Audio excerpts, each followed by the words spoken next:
700 वर्षाची वारीची परंपरा आहे। या वारीच्या परंपरेचं सगळ्यात मोठं वैशिष्ट्य कुठलं असेल तर काळाच्या अनुरूप त्यावेळेसच्या राज्यकर्त्यांनी घेतलेल्या सुविधांचा विचार आहे। पण सगळ्यात जास्त आनंदाची गोष्ट कुठली असेल सभापती महोदय, तर या जाणत्या सरकारनी वारीचा जेवढा विचार यावेळेस केला त्याच्या अगोदर कुठल्याच सरकारने केला नाही। आमच्या वारीमध्ये गावातला माणूस जातो, गोर गरीब दीन दलित शोषित पीडित तळागाळातला शेवटचा माणूस जातो। तेव्हा विचार करताना गाव ते पंढरपूर अशी विशेष बससेवा सुरू केली।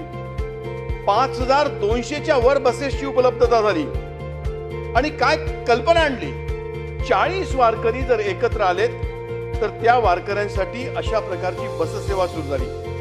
गावापासून तर पंढरपूरला थेट जेव्हा बस जायला लागली तेव्हा सामान्य वारकऱ्याला एक सुविधा उपलब्ध झाली। सभापती महोदय, केवळ एवढाच विचार या जाणत्या सरकारने नाही केला। 12 तपासणी नाके उभे केले, 200 सुरक्षा कर्मचारी उभे केले, 36 वाहतूक नियंत्रक उभे केले, काही मार्गावर GPS ट्रॅकिंग उभं केलं, SMS च्या द्वारा बससेवा सुरू केली आणि सगळ्यात महत्त्वाचं QR कोडच्या आधारित तिकीट सुविधा सुरू केली।